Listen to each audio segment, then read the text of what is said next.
नमस्कार दोस्तों, मैं आपके साथ योगेश पांडे। आज बात हरियाणा विधानसभा चुनाव की।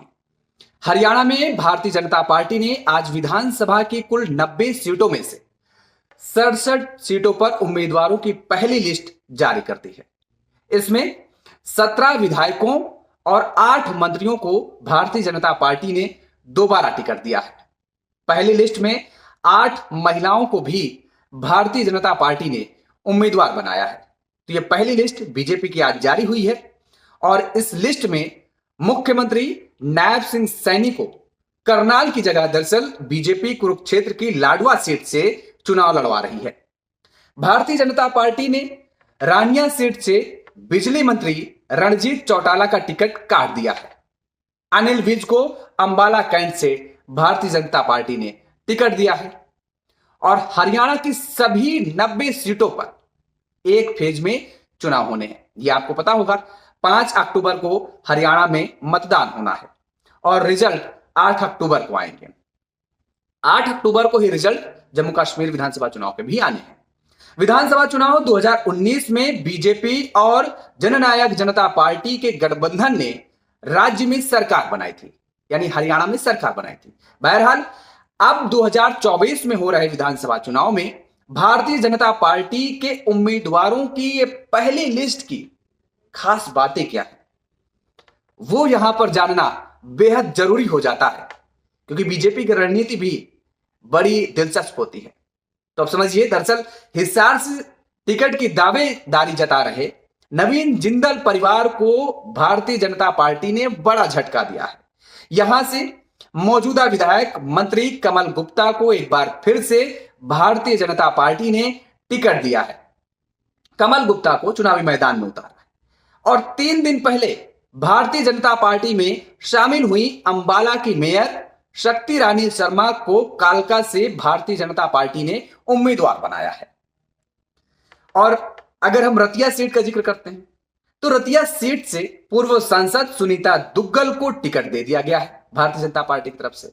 लोकसभा चुनाव में सिरसा से सुनीता दुग्गल का टिकट काट दिया गया था, यह आपको याद होगा। उस दौरान सुनीता दुग्गल काफी नाराज भी नजर आ रही थी। और जेजेपी से आए पूर्व मंत्री अनूप धानक को भी भारतीय जनता पार्टी ने टिकट दिया है।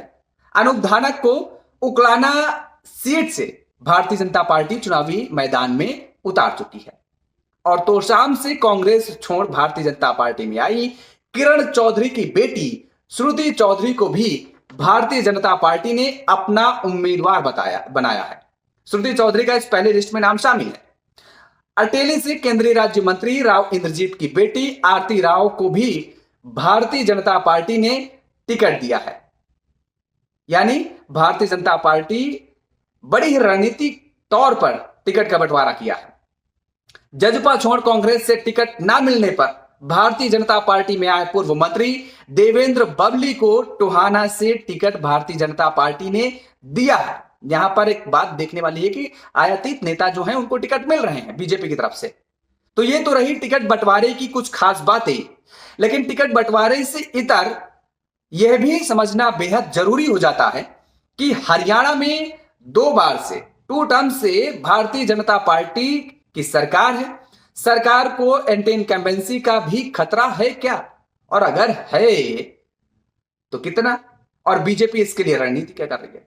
तो दरअसल राज्य में 2 टर्म से भारतीय जनता पार्टी की सरकार चल रही है और साल 2014 में हुए विधानसभा चुनाव में भारतीय जनता पार्टी ने पूर्ण बहुमत हासिल कर सरकार बनाई थी। तब मनोहर लाल खट्टर को मुख्यमंत्री भारतीय जनता पार्टी ने बनाया था और उसके बाद 2019 में हुए विधानसभा चुनाव में भारतीय जनता पार्टी चूक गई। किस बात से? बहुमत लाने से। तो भारतीय जनता पार्टी ने 10 सीट जीतने वाली जननायक जनता पार्टी के साथ गठबंधन किया और गठबंधन की सरकार बनाई। तब मनोहर लाल खट्टर मुख्यमंत्री बने, यानी दोबारा। और उस दौरान 2019 के विधानसभा चुनाव के बाद जब सरकार बनाई गठबंधन की, तो दुष्यंत चौटाला को डिप्टी सीएम बनाया गया। लेकिन साल 2024 में लोकसभा चुनाव में सीट बंटवारे को लेकर भारतीय जनता पार्टी और जननायक जनता पार्टी का गठबंधन टूट गया। इसके बाद भारतीय जनता पार्टी ने मनोहर लाल को बदलकर नायब सिंह सैनी को हरियाणा की कमान सौंपी, यानी हरियाणा का मुख्यमंत्री नायब सिंह सैनी को बनाया। लगातार 2 बार से सरकार बना रही भारतीय जनता पार्टी के सामने एंटी इनकम्बेंसी की चुनौती तो है ही, लेकिन अब देखने वाली बात यह होगी कि इस एंटी इनकम्बेंसी से निपटने के लिए भारतीय जनता पार्टी और क्या खास रणनीति बनाने वाली है। किस रणनीति के तहत Bharatiya Janata party anti incumbency से की चुनौती से निपटेगी। बहरहाल आज 90 सीटों में से 67 सीटों पर भारतीय जनता पार्टी ने अपने कैंडिडेटों का ऐलान कर दिया, उनके नामों का ऐलान कर दिया है। अब दूसरी लिस्ट में भारतीय जनता पार्टी कितने प्रत्याशियों के नामों की सूची लाती है वो भी हम आपको बताएंगे, और उसमें भी हम समझने की कोशिश करेंगे कि आखिर भारतीय जनता पार्टी की रणनीति आगे की क्या है, क्योंकि भारतीय जनता पार्टी के लिए हरियाणा का चुनाव जीतना बेहद जरूरी है।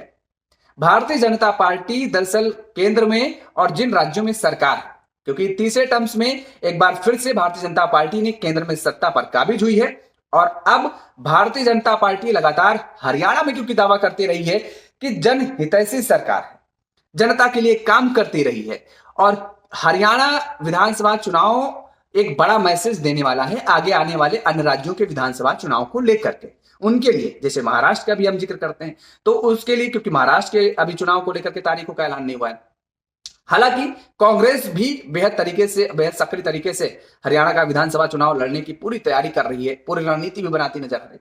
बहरहाल अब किसके पाले में जाएगा हरियाणा विधानसभा का चुनाव वो भी हम देखेंगे, लेकिन आज हम पहले सूची के बारे में हमने जो समझा और आपको समझाने की कोशिश की वो बात, दूसरी सूची में क्या कुछ खास होगा वो भी आपको हम बताते हैं।